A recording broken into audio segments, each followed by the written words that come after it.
So hello, everyone. Welcome, and thank you for joining us today. My name is Alexis Gallagher, and I will be your moderator for the session today on sustainability, if in the language travel sector.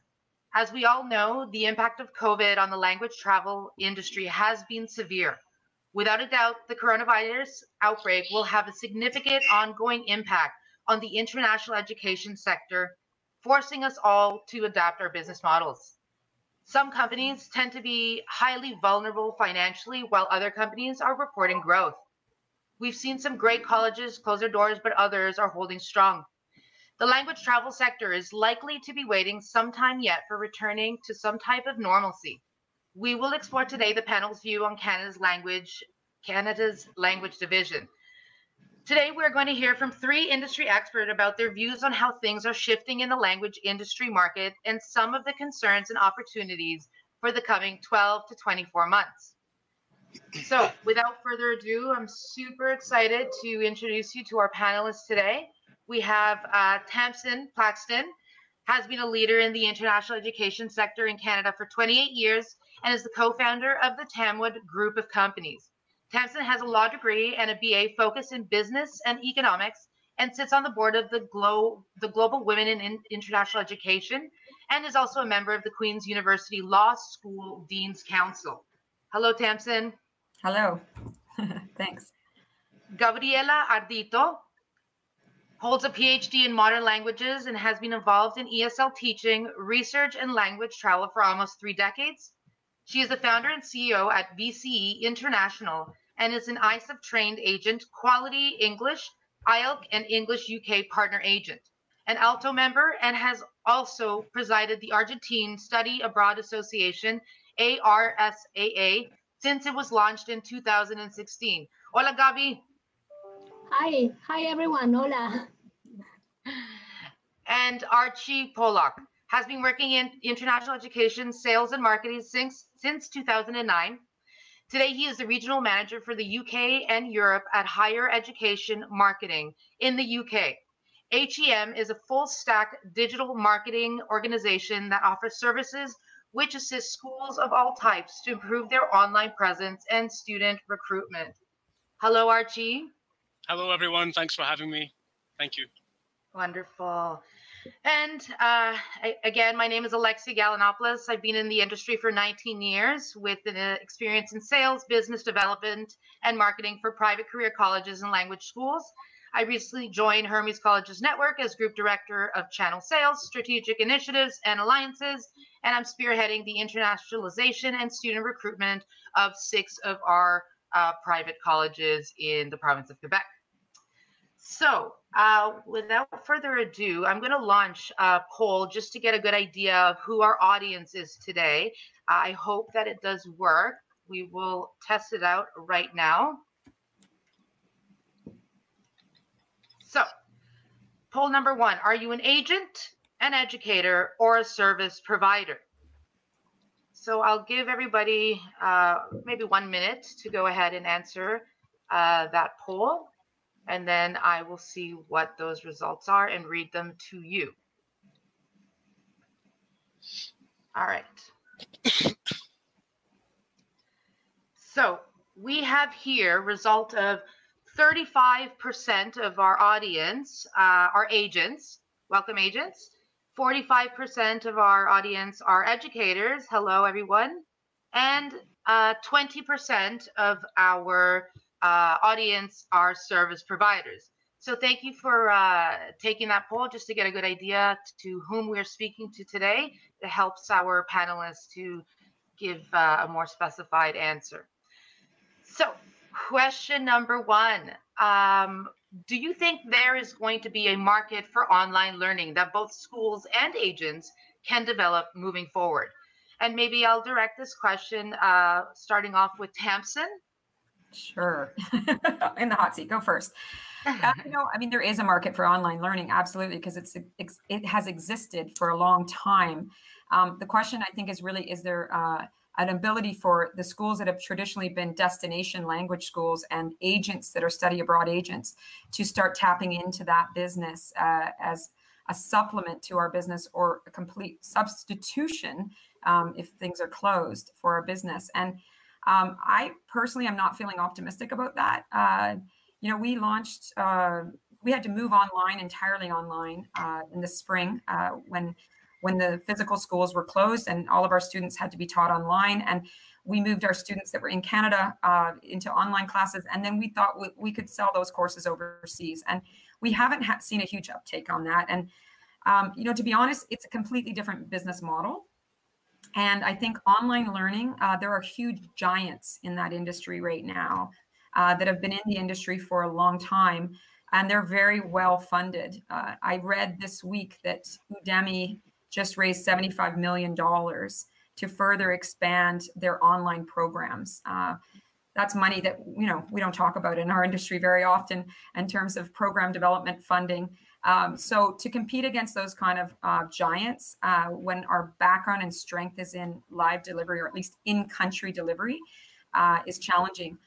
That's not to say I don't think there's room for teaching online, but to students that actually travel to a country to have that cultural experience and to receive their classes through some kind of blended format. But personally, I'm not seeing Townwood sort of shifting out of its current model of receiving students in North America and teaching in North America and replacing it with an entirely online delivery model. Thank you, Tamsin. And Gabriela, maybe we'd like to hear from an agent perspective on that question.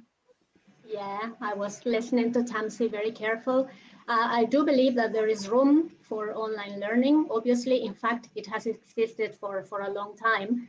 But I mean, there is a market for almost anything and everything in this world. So one just has to find it at the right time and in the right place. And depending where you are located, there may be more or fewer chances of developing and growing that online learning market. But I can give you the example of Argentina. I mean, what's going on here right now. Since the outbreak of the pandemic, we have been undergoing a deep, profound financial crisis. And so the cost of online learning provided by our partner educators abroad is virtually unaffordable. I mean, we cannot afford that. And particularly because, I mean, there are exchange rate disparities, but we also have taxes imposed on imported goods and services. So of course, if a student has to choose between getting online lessons from a local teacher or a teacher in the UK, I mean, obviously the teacher in the UK will be far better than the local one, but cost-wise, there is no way we can compare one to the other. And on the other hand, I mean, we can have a look at Argentina as a destination and not a market. And if we look at our country as a destination, I may say this is a perfect time to promote online learning programs. So this is a new segment that local agents here in Argentina are now exploring, the inbound market and local Spanish language course provision. It's a new opportunity that has come to us due to the pandemic. So, you know, crisis sometimes brings opportunity as well. Absolutely, absolutely. Thank you so much, Gabi and Tamsin. We appreciate your comments there. So if y'all don't mind, I'm going to go ahead and launch the second poll. And so the question is, are you planning on making hybrid learning a long-term solution? And the poll has been launched. I'll just give you guys a 30 seconds to go ahead and submit your answers there. And then I can pull up the poll. So, okay, so interesting here. The question again was, are you planning on making hybrid learning a long-term solution? And we see that 75% of our audience say yes, while 25% of our audience are saying no, they're not. So that's quite interesting to see there. Again, we saw that 35% of our audience is agents, while 45% are educators and the 20% is a service provider. And so we look at, are you planning on making hybrid learning a long-term solution? 75% of you, yes, and 25% of you, no. So interesting. Thank you for taking that. Next. So we're going into question number 2. Will the blended hybrid methodology become the new standard course for the future? If so, should schools look into including the hybrid programs permanently as a core product going forward? And how likely do you think students are to book such a course? Should the student recruitment marketing strategy change? And I think because the ladies got the first to speak, we're going to go ahead and hand this one off first to Archie. Yes. Well, Archie. thanks very much. Yep, absolutely. I think the poll results quite surprised me there, actually. And the company that I work with, Higher Education Marketing, we actually work across the education spectrum. And hybrid learning has been a core product line of various institution types for some time. And for those institutions, the shift to where we're at now has been comparably straightforward and fairly natural, I would say. For the language travel industry, obviously, the focus has always been on that ability to travel and experience new cultures and meet new people and all the excitement that comes with that, which is obviously very difficult to replace with online platforms and Zoom calls and the like. And I think there's always going to be a future which includes an increasing amount of hybrid learning as a core feature of education, more in the way of a convenience than a preference. And I think the target markets are not likely to be the same as the traditional markets for language schools. There'll be different people at different life stages, looking for different levels of service. So I don't think that hybrid learning can simply slot into the status quo of language travel industry as far as I'm concerned. But I would say in the last 8 months, about 8 months, I guess, many schools in the language travel industry have been pivoting where necessary to offer something new online. But as Tamsin, I think, mentioned, they're already entering a fairly crowded market in terms of learning languages online, and that may have been surprising to some, but it's been certainly a headache for many. And to answer the question about whether students will book these courses, I think that's really the $1 million question in the coming year. I think there's 2 possibilities. I think one in which the language travel providers try to position themselves as a kind of as an online language tool where they can grow and develop and do it on a kind of permanent basis, or if it's going to be a case of, we're going to do this for as long as we have to and hold on tight until vaccinations and travel restrictions lift and try to rebuild as before. So I really think it's about embracing the choice and that kind of dichotomy and following up with it as best as possible. And in terms of last point in the question, should the strategy change? Well, I think if the potential target market changes, which I think it does, then, and there's a change in business approach, then there has to be a shift in marketing too. I think that's all I'll say about that. In this field so far. Thanks, Archie. Appreciate your comments there. Archie, I'm going to ask you if you could please just try to reconnect your audio for the next question. Was that me with the background noise? I think it was, yeah. Is that better now, or is it still? It's still a little bit but scratchy. I've never had this before. That's very strange. Maybe if you don't mind muting, yeah.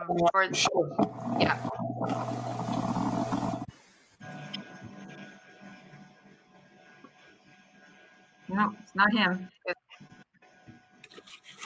It's not me. Ladies, do you mind just testing there we go. Okay, wonderful. Apologies, everybody. I think we can go on. The show must go on, right? So Tamsin, I'll throw over that question to you if you don't mind giving us your insights. Yeah, so that was kind of a multi-part question, and I wanted to jump to the part about, do I think students will be interested in the option of hybrid learning? And we can make a lot of guesses, but we actually interviewed and we did focus groups, and then we surveyed every student across all of our campuses. And Tamwood is not just a language school. Tamwood also runs a career college in 3 cities in Canada. And it was very interesting to look at the results. And the overall consensus was highly in favor of a hybrid learning model going forward, not just now while COVID's going on because of concerns about personal safety, but for the long term, because we asked that question about when COVID is over.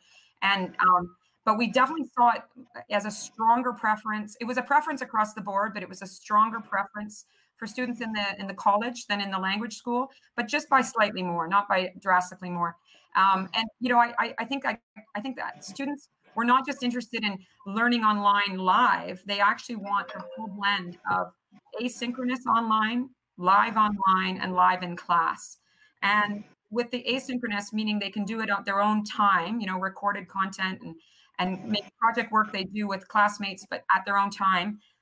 The advantage of that is it gives them the flexibility if they're working in Canada or wherever they're studying. It gives them the flexibility to study around their work schedule or to participate in events. We see a lot of the students in our college wanting to attend networking events and other events that we introduce them to that sometimes conflict with class time. And so they have to make a choice. So I think there's a real advantage to that. And certainly as part of our strategy going forward, we're looking at investing in, the creation of more asynchronous content to integrate into all of our programs. But I think especially for the language school, the ability to be face-to-face, not just online live like this, but actually physically in the same space is really important because there's a lot of nuances that get picked up when you're in the room with people that you miss online. And then of course, there's all that activity that happens off the screen with the phones and things that distract people when they're online and takes them away from the experience. And so definitely the answer, yes, my answer is, yeah, I think hybrid learning is necessary. And from a cost management point of view too, I think it's going to be one of our strategies. And I'll get into that later. Thank you, Tamsin. Yeah, you're absolutely right. I would agree with you. We'd love to hear, Gabriela, your comments on that. Yeah, thanks, Alex. Well, I agree with Archie and I agree with Tamsin. I mean, I think there is a generation gap that will make the difference. I know that, if we look at the younger generations, the Zs and the Alphas, they are so happy with this, learning, the online learning process, because, of course, it adapts to their needs, yeah? They love technology, they have very little patience, they want to have everything under control at the click of one finger, but that maybe does not happen with adults, yes? Because they don't know how to deal with technology, or they prefer to have the teacher right there in front of their eyes to ask them questions and to solve their problems at the spur of the moment. So, I believe that the online component has come to stay. That's irrefutable. Yeah, we cannot deny that. I'm not in a position to state that the hybrid course will become the norm and it will become the standard course from now on. But I believe that it will always add value to all the programs that educators have in their portfolios today. Yeah, I'm thinking about short-term courses, for example. Let's think about a junior program, a 2-week junior program. Yeah, I take a group of young students from Argentina for 2 weeks. They can have an online component before the course begins. When they are at home as a bonus, as something extra, they would love to have that. Or they can even have something after the course has finished. Yes. I guess that all types of programs will have an online component because that's what the future brings. And that's how COVID has disrupted it has disrupted life in the way we knew it before. Everything has changed and we need to adapt to that. The other question was how likely do we think students are to book such courses? I agree with Tamsin here, and I guess that what Tamwood has done is perfect. Students need to have a voice and they should have a choice before we make decisions. We should make decisions on the basis of what they have experienced and what they have felt with this online instruction. I feel that the learning process is turning into acquisition process more than ever before. Today, students need to experience the learning process.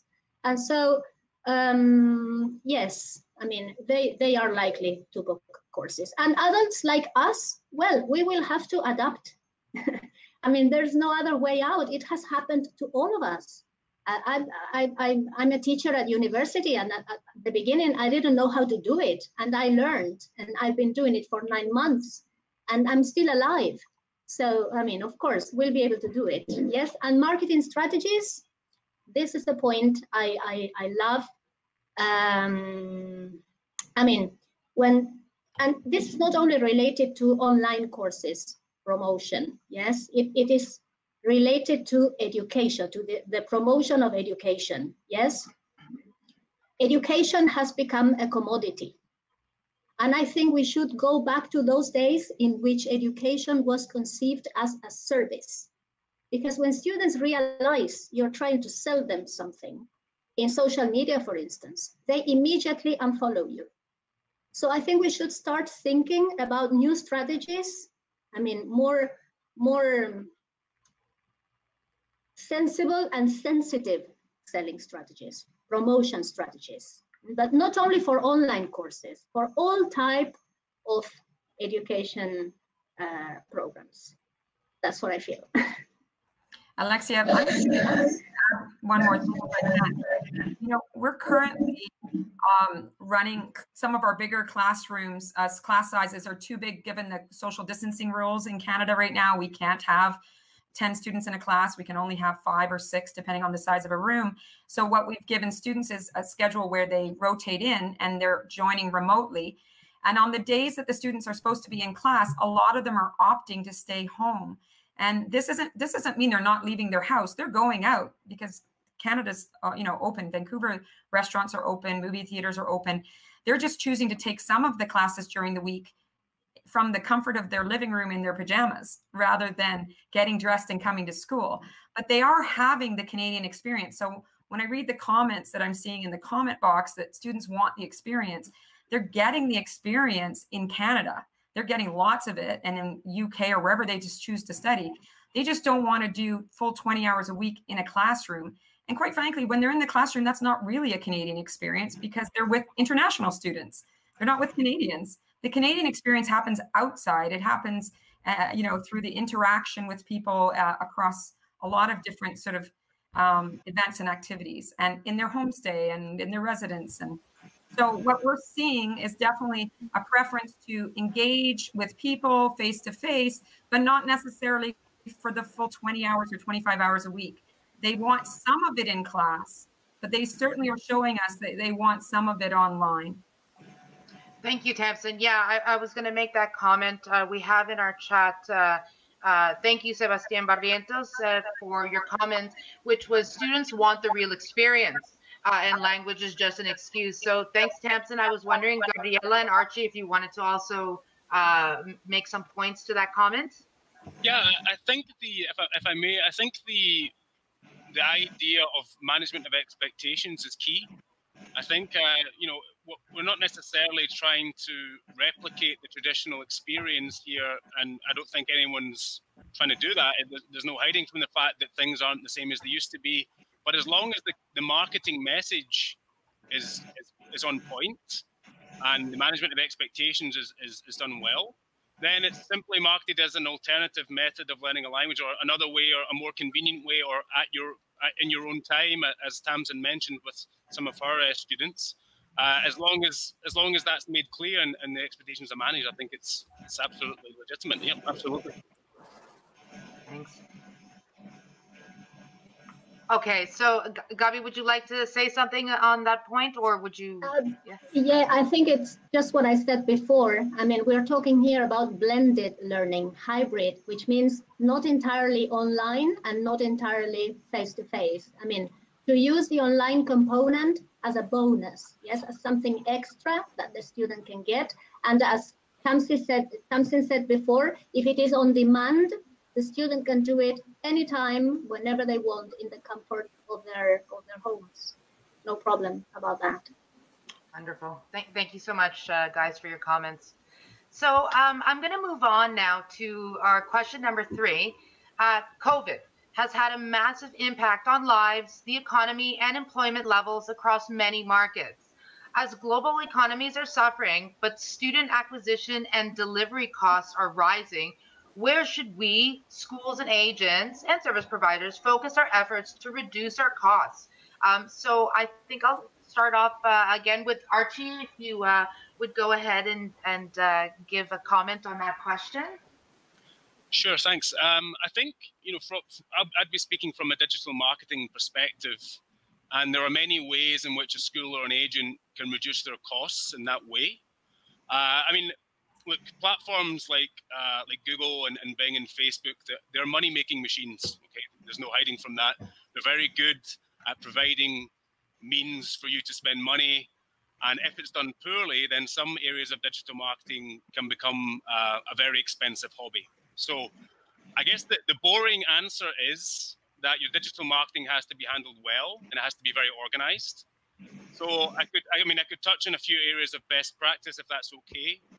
Some areas may be of common knowledge to some, but my experience is that many schools are at different stages in their digital journey. So if somebody wants to have a more advanced conversation, then they can always reach out to me. But in terms of a school's outbound activity, so let's say paid advertising is the most common. It really helps to have a dedicated individual or a team who is constantly monitoring your campaigns to ensure that your spend is being well allocated. And I mean constantly, as in at least daily. Using dedicated landing pages for your campaigns to ensure that traffic is being sent to a page that has a relevant offer with a strong call to action, encouraging people to give their contact information in exchange for more detailed knowledge or more detailed information from the school. And in terms of inbound activity, which is more like content creation, blogging, social media posting, webinars, emails, that kind of stuff, it's really important to have a strong analytical setup, Google Analytics, Matomo, these kind of things, in order to track what channels are sending what traffic and what that traffic is actually doing on your website. So it could be that traffic's coming from social channels, or most people are coming organically, they're submitting forms, they're watching videos, they're downloading a price list or a brochure of some kind. And it's really important to understand that.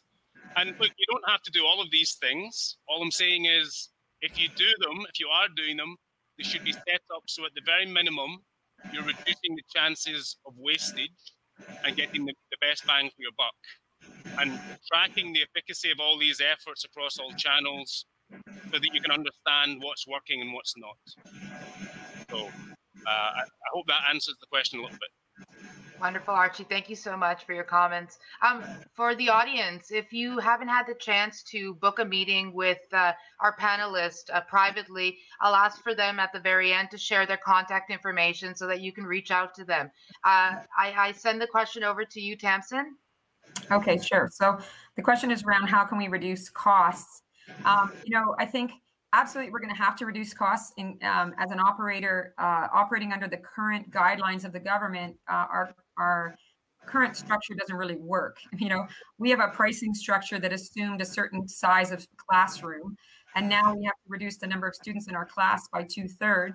But we're not increasing our prices to cover extra teachers. So how do you do that without reducing costs somewhere else or moving partially online? And so obviously, going to a delivery model that includes some asynchronous content is going to ultimately reduce our delivery costs. There's an upfront cost to creating that content.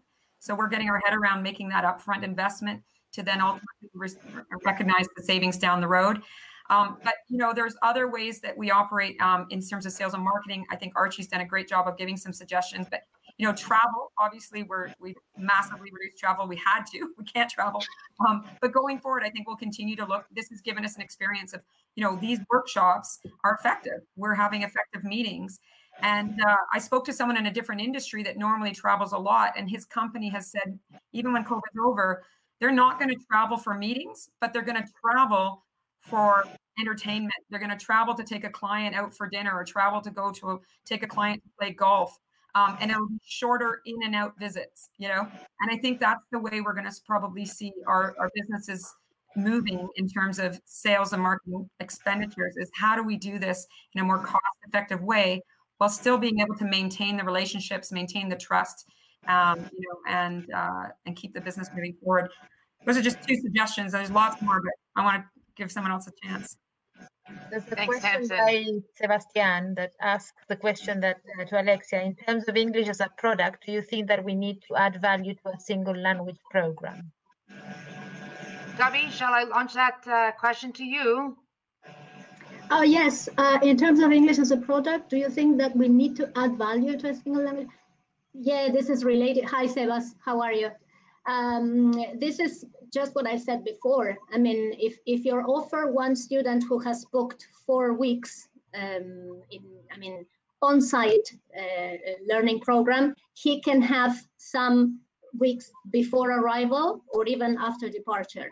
I mean, we actually do it with one of my partners in the UK, and it actually works. I mean, they have the own learning platform, which they can use 3 months after they have finished the course.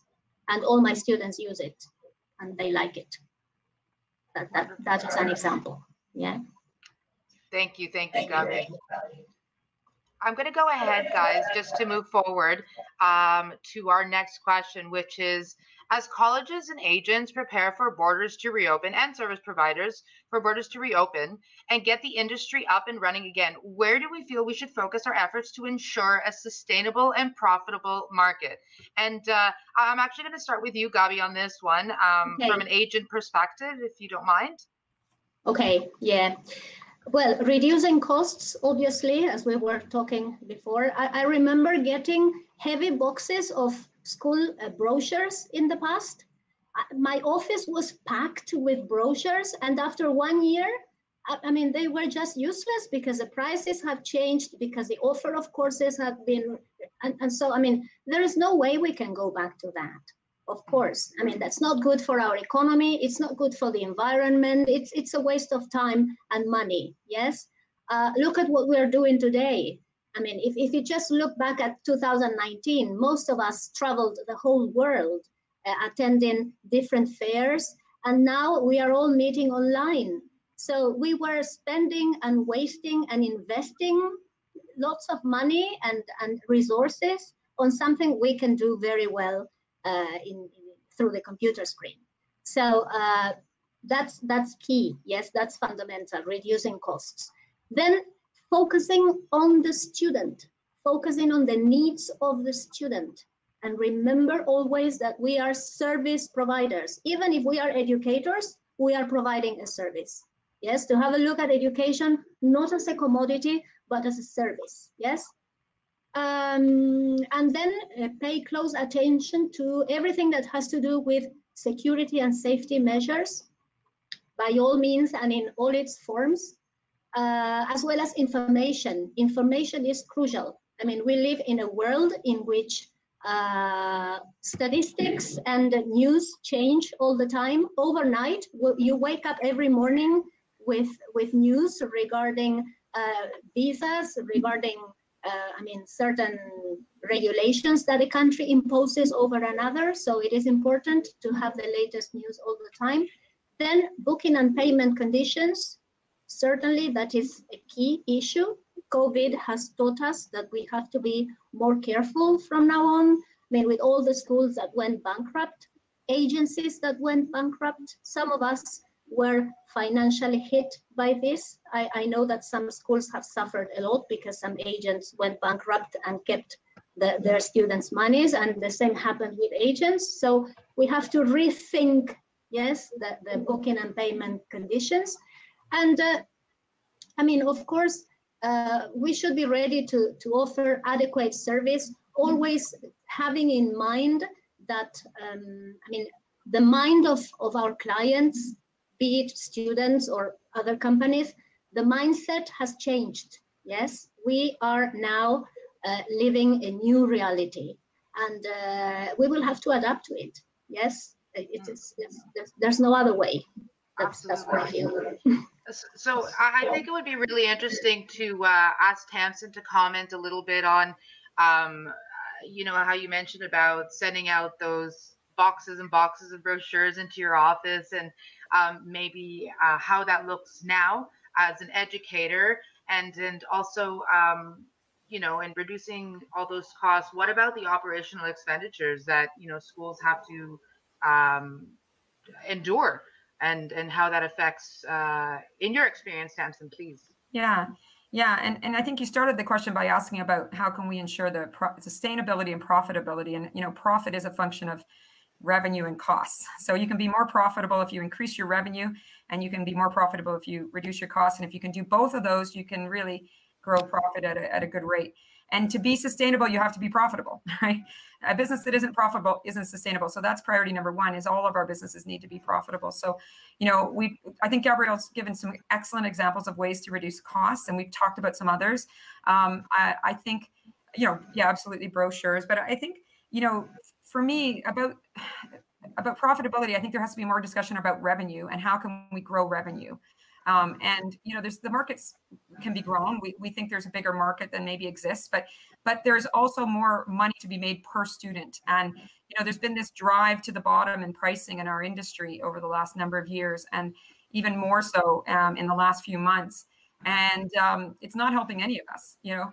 And students don't see the value when they see such low prices. So I think we have to recognize that what we do costs money. The cost of operating have gone up, not down, because of the changes in class sizes, because of our requirements to monitor students in quarantine. And even before they arrive, we're having orientations for them about quarantine. I mean, we've created whole new positions within our company, and there's no revenue for those positions, just to care for students in quarantine.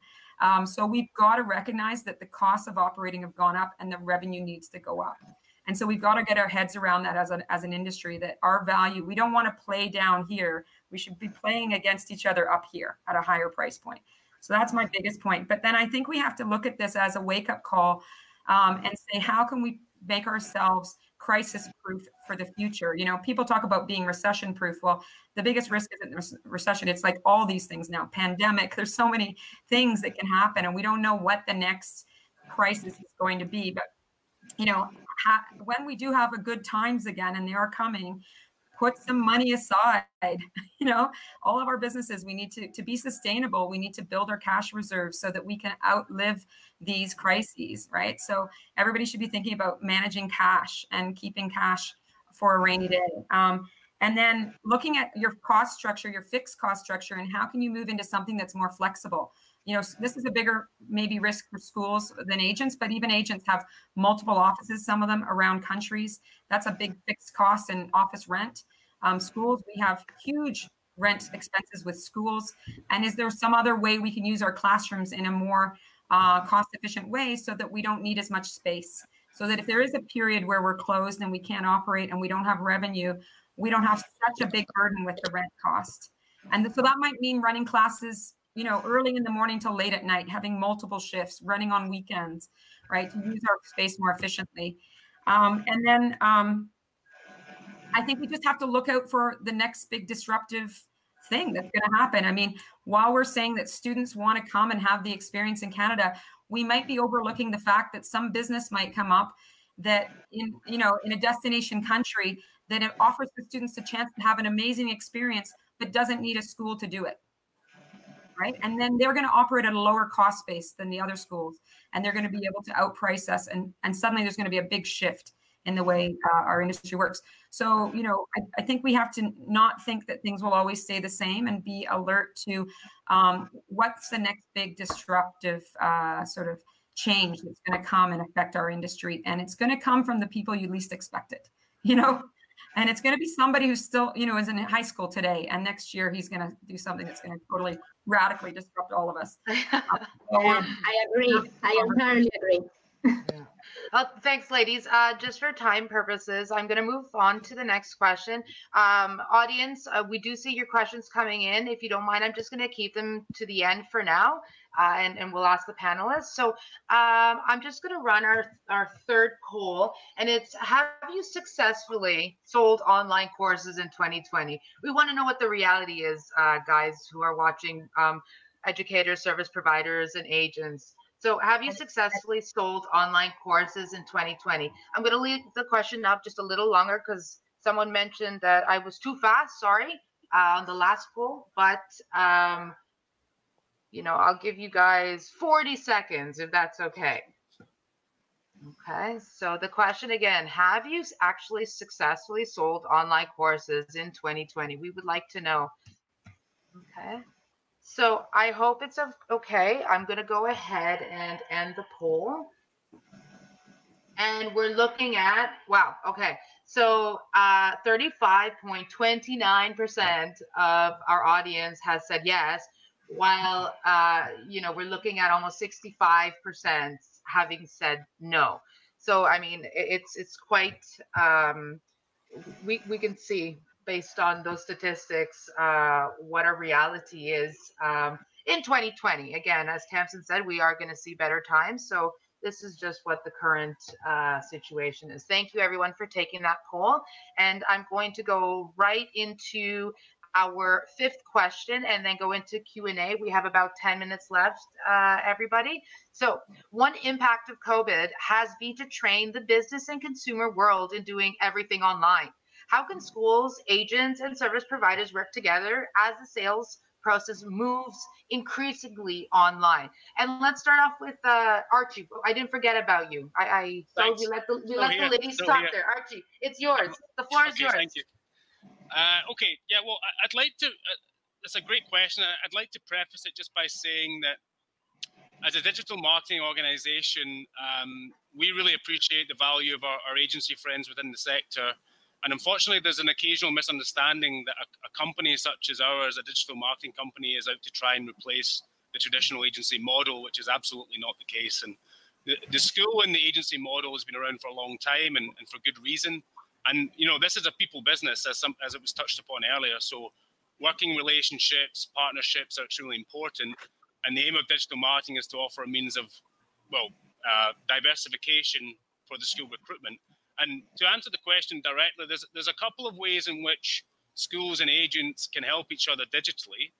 And occasionally we see a relationship between a school and their agency partner in which the school will generate its own leads through digital marketing. Some of that will be followed up by the school and others will be followed up by the agency partner. I'm not really involved in the agreements between the parties there, but normally they divide that work between them based on the personnel that's available to the school in terms of language of the admission staff and whether they have the capacity to deal with the volume of leads. And schools can really assist their agency partners by, first of all, improving the content on their website in terms of its relevance and its persuasiveness, since, well, agents are often referring interested students to the school website for marketing materials, general information, FAQs, and the majority of potential students or their parents, I suppose, will look at the school website and the social channels at some point in the decision-making process.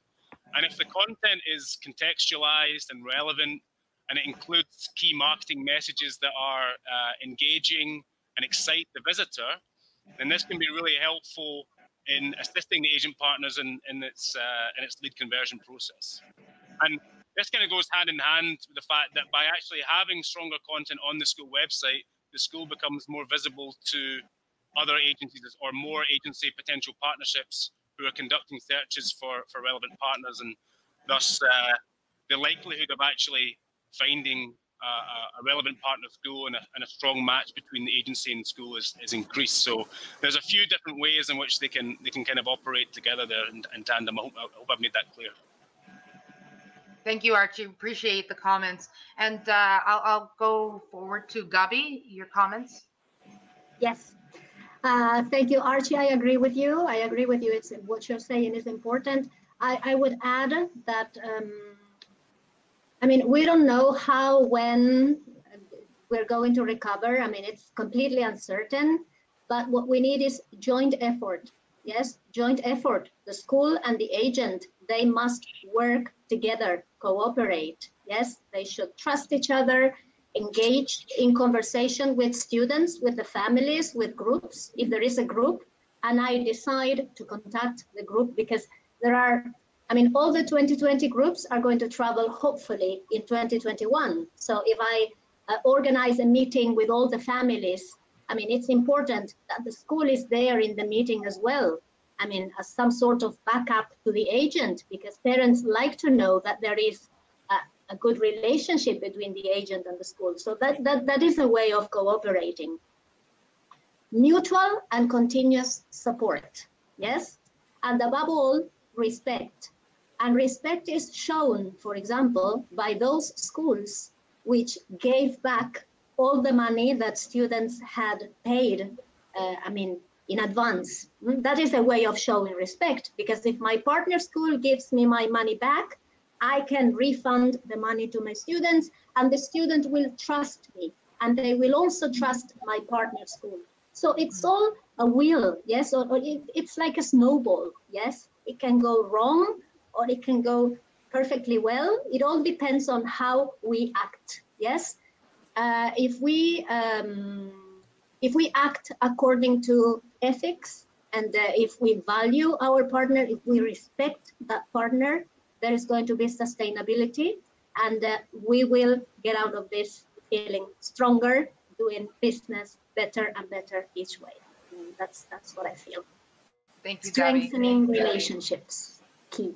Thank you, Gabi. And ladies and gentlemen, our panelists, I really appreciate if now you were to send your contact information in the chat for everybody, just because we're running out of time and there are some interesting questions that we don't want to overlook. Maybe they can contact you guys directly. I hope you're open to these questions privately at another time. And just to keep going, Tamsin, I would love to hear your comments on our last question, please. I don't know if there's much more to add. Honestly, everything I had planned to say has been addressed. I mean, I was thinking, how can we work together in the sales process? And it's moving increasingly online. I think there's room for cost sharing on online campaigns. I mean, Archie kind of got into that, with the idea that maybe a school runs the campaign but sends the leads to the agent. Or I've seen we've worked on partnerships with agents that we work with where we cost share on a campaign, and we share we openly are very transparent on the results of the campaign, and we collaborate on the campaign, and then we work with agents to help close sales. Especially now when things are slower, we've got the time. Our salespeople we've kept all of our salespeople, so they're jumping on calls to close sales with our partners. We're jumping, into meeting platforms like this to close sales. But everything else I had intended to say, I think it's already been addressed. Oh, thank you, Tamsin. So everybody, we have time, I believe, for one question at this point. I think we lost Gabi. I just sent her a quick message saying where she'd gone, but let's look at this one from Mauricio Sanchez. Hi, Mauricio.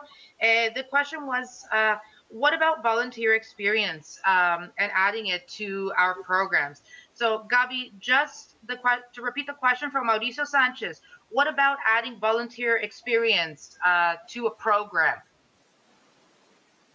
Yeah, that sounds perfect. In fact, I talked about the inbound market in Argentina, and we are planning to do that. And I mean, among all the programs on offer, we of course have voluntary work. Yes. And Tamsin, as an educator? Yeah, as an educator, we also have a company called Go International that runs a volunteer program in Canada with the National Parks of Canada. And we've been running that for years. And typically it is not mandatory that they take an English course with it, but we see a lot of uptake on that, but only from certain nationalities. It's interesting, just really it's the Germanic countries in Europe and the Japanese and the Koreans. And then we do encourage students to sign up for sort of, one-offs volunteer opportunities within the city while they're studying English. And we see, again, students express an interest, but they don't follow through as much as we think they would or would want to. Whether that's going to change. We just conducted a massive survey of all of our agents that are active in our volunteer program on the future of volunteering. And the consensus was that the demand for volunteering is actually going down.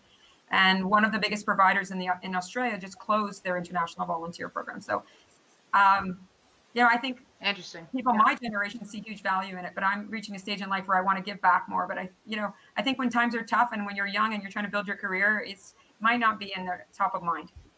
Yeah, no, thank you for those comments, Tamsin.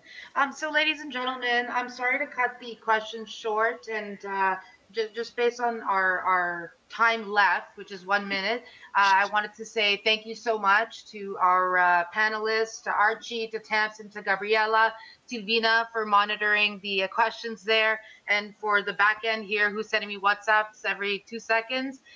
Alexis Gallagher here, and thank you so much, guys, for joining us today. We hope to see you in the near future. Everyone stay safe and healthy and happy.